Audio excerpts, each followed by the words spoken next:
Saya merasa mendapat kehormatan sangat besar dengan ajakan dari Bapak Dr.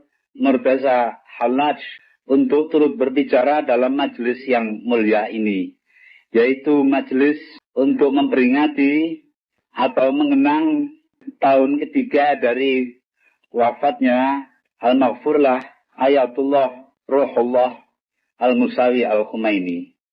Ini adalah suatu kesempatan yang berharga bagi kita untuk merenungkan kembali, melakukan refleksi akan apa yang telah dilaksanakan dan dijalankan oleh beliau semasa hidup, apa yang ditinggalkan beliau bagi kita semua, dan apa yang menjadi kewajiban kita seterusnya untuk kita lanjutkan.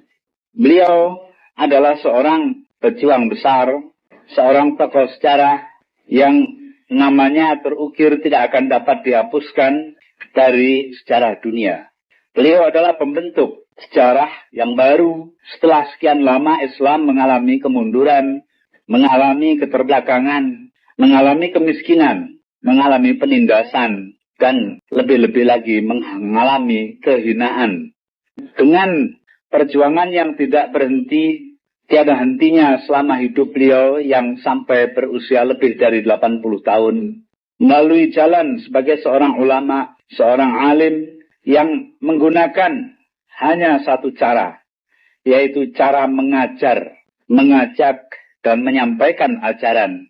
Beliau telah berhasil merubah jalan pikiran tidak hanya bangsa Iran yang menjadi saudara kita bangsa Indonesia sebagai sesama muslimin, tetapi juga seluruh dunia Islam, dan bahkan sebenarnya merubah jalan pikiran seluruh dunia dari masa kini hingga seterusnya. Bagaimanapun juga pikiran-pikiran dan contoh keteladanan yang beliau berikan telah memberikan bekasnya tersendiri sebagai sesuatu yang tidak dapat dihapuskan. Republik Islam telah berdiri di Iran dan untuk kemudian akan diteruskan di mana-mana.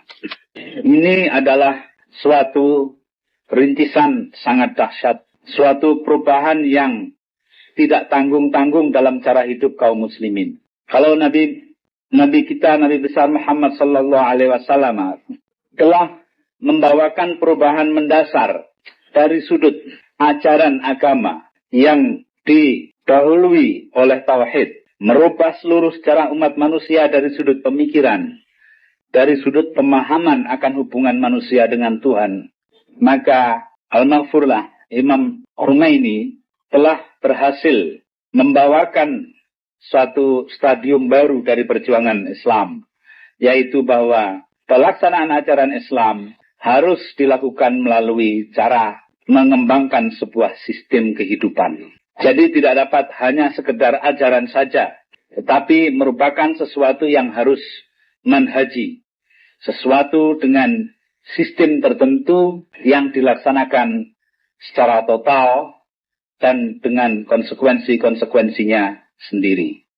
Mungkin kita semua dapat saja berbeda pikiran dengan beliau mengenai bentuk dari sistem yang akan dikembangkan.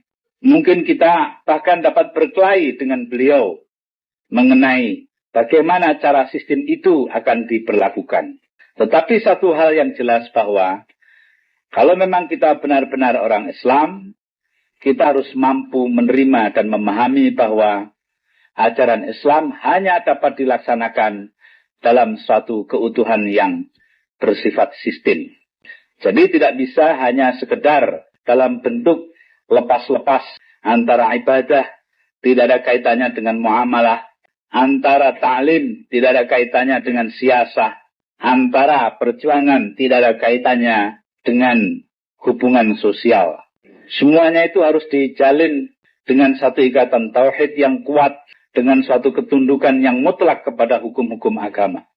Bahwa ketundukan mutlak kepada hukum agama dapat diwujudkan dalam bentuk legislasi atau dalam bentuk pengembangan etika sosial, itu hanyalah perbedaan di dalam cara kita menerapkan Islam dalam kehidupan kita.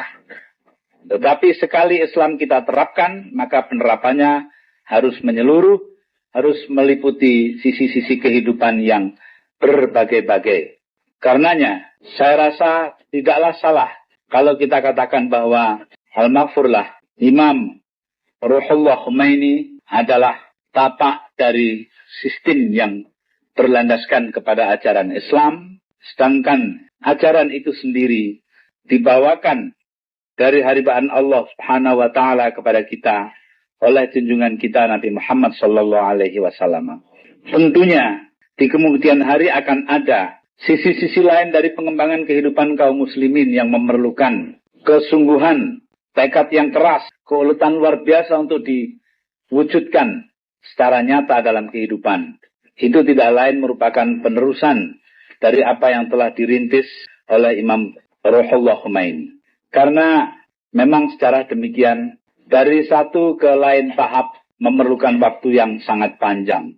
Karena tiap-tiap tahap harus dikonsolidasikan, harus dikokohkan, dan harus disediakan kemungkinan-kemungkinan pengembangannya. Kalau tidak, maka apa yang telah dicapai akan dapat segera runtuh dalam sekejap mata, sebagaimana yang terjadi pada komunisme yang kita lihat dalam 5 tahun terakhir ini. Jadi karenanya, konsolidasi merupakan bagian yang tidak bisa diingkari dari keharusan kaum muslimin dimanapun untuk meneruskan apa yang telah dirintis oleh Imam Ayatullah Ruhullah Khomeini. Sebab dengan cara beliau menyatakan Islam dalam bentuk yang utuh sebagai sistem, maka siapapun, termasuk yang tidak hidup di dalam sistem yang beliau buat, terikat dengan keharusan untuk mengkonsolidasikan apa yang telah dicapai itu. Karenanya bagi kaum muslimin di Indonesia dan kaum muslimin di bagian-bagian lain dari dunia ini, kalau memang benar-benar mereka merasa terpanggil untuk mengembangkan ajaran Islam, tidak bisa lain harus bersikap jelas, yaitu merasa senasib seperjuangan dengan bangsa Iran yang telah atau yang sedang berada dalam masa konsolidasi dari sistem yang diwariskan oleh pemimpin besar mereka itu. Ini adalah sesuatu yang sifatnya historis, sesuatu yang sifatnya hukum sejarah di mana-mana berlangsung dalam keadaan dan bagi sistem apapun. Kita semua adalah orang yang mempelajari sejarah secara luas, bukan orang yang sempit pandangan, yang sekedar hanya mengambil sisi-sisi kita saja. Kita belajar dari kejayaan dan kemudian kehancuran peradaban-peradaban di seluruh dunia, baik peradaban Islam maupun peradaban-peradaban lainnya. Peradaban Islam yang menjadi salah satu oikumene dunia, dari 16 oikumene dunia yang diklasifikasikan oleh Arnold Jacob Toynbee, kita lihat masa dari oikumene Islam sebenarnya sangatlah panjang. Dia tidak berhenti hanya dengan hancurnya kerajaan-kerajaan Islam. Dia tidak berhenti hanya dengan munculnya kerajaan-kerajaan baru, negara-negara baru yang menentang negara-negara Islam. Bahkan dia tidak berhenti hanya karena bangsa-bangsa lain mengadu domba, memecah belah, dan membuat kaum muslimin bercerai-berai. Tidak. Peradaban Islam berjalan terus karena dia berlandaskan tauhid dan dibungkus di dalam bungkusan rapat berupa syariah, akhlak, dan ilmu tradisi keilmuan Islam. Itulah yang diwariskan oleh para ulama kita dari masa ke masa, dari mulai Ahdul Khulafa al-Ula sampai kepada masa sekarang dan insya Allah ke masa yang akan datang.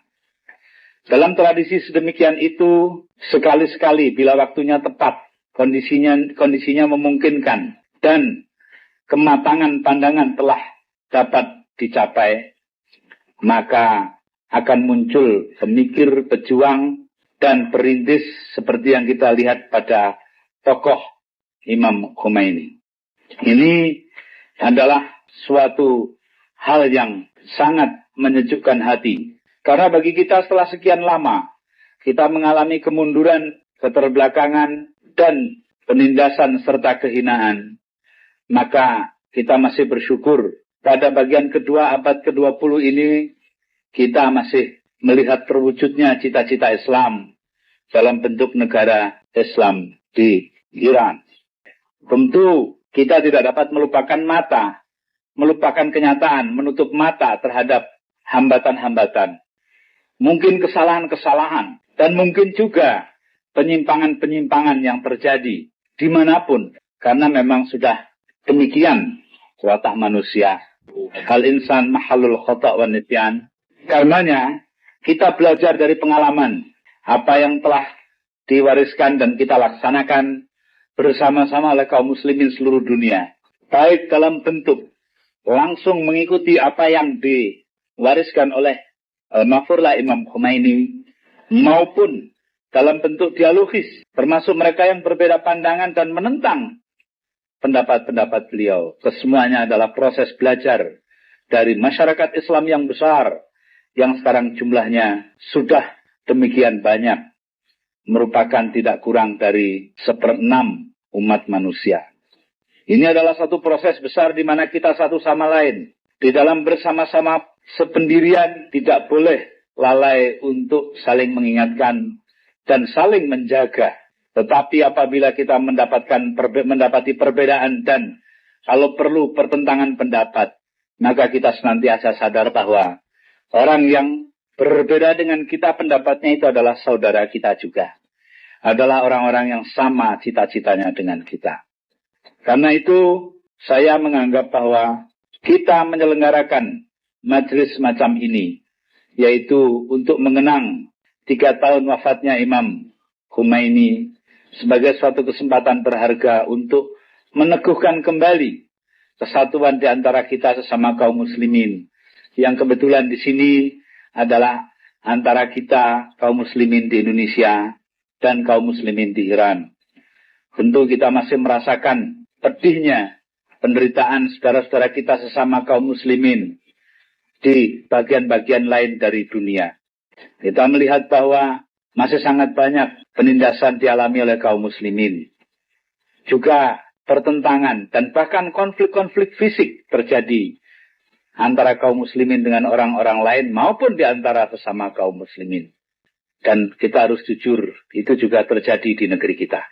Jadi ini adalah suatu kenyataan pahit yang sebenarnya akan mematahkan semangat kita, akan memudarkan harapan kita, akan melembekkan tekad kita. Tetapi justru dengan mengaca, melakukan refleksi atas apa yang telah dicapai oleh Al-Mafurlah Imam Khomeini, semangat kita, tekad kita, harapan kita menguat kembali dan muncul kembali dalam bentuk yang lebih baik daripada yang sudah-sudah. Ini saya rasa adalah suatu hal yang sangat perlu mendapatkan perhatian kita. Karena kadangkala di dalam kita bertikai ke dalam atau kita bertentangan dengan orang di luar kita, maka kita seringkali dihadapkan kepada rasa keputusasaan. Tapi justru seorang yang hanya dengan modal tikar sembahyang, hanya dengan modal ayat-ayat Al-Quran yang ada di dalam dadanya, telah mampu merubah sejarah. Maka saya rasa kita semua juga secara kolektif, kalau tidak secara individual, akan mampu melakukan perubahan-perubahan besar dalam kehidupan masyarakat kita, menuju kepada keadilan yang tuntas, menuju kepada kesejahteraan yang diingini oleh Islam, menuju kepada pembebasan diri manusia dari segala hambatan untuk mewujudkan arti dan nilai dirinya sendiri bagi kehidupan ini secara keseluruhan. Nilai-nilai Islam adalah nilai-nilai esensial dari kemanusiaan, dan karenanya Islam merupakan suatu rahmat bagi seluruh alam. Nah, tinggalan dari Imam Khomeini untuk kita semua adalah bagaimana mewujudkan sistem yang membawakan nilai-nilai Islam itu secara tuntas, secara utuh, bukan hanya sekedar secara sepotong-sepotong. Mungkin kemampuan kita, mungkin peluang kita untuk melaksanakan nilai-nilai Islam secara menyeluruh itu belum ada, atau kita sendiri masih jauh dari kekuatan untuk itu, kemampuan untuk itu. Tetapi saya rasa selama kita bertekad terus untuk mewujudkan nilai-nilai Islam dalam kehidupan masyarakat secara utuh, maka kita betapapun berbeda dari sama bagi saudara-saudara generasi muda. Saya sudah berumur 51 tahun, karenanya sudah waktunya merasa diri sebagai generasi tua. Tentu melihat bahwa tantangan yang ada di hadapan kita untuk mewujudkan keadilan yang tuntas, untuk mewujudkan dengan kehidupan yang membawakan nilai-nilai yang hakiki dari kemanusiaan sebagaimana dibawakan oleh Islam. Tentu tantangan ini tidak mudah untuk diwujudkan, tetapi dengan datang ke majelis ini kita akan pulang dengan perasaan kuat bahwa hal itu akan dapat kita wujudkan lambat atau cepat.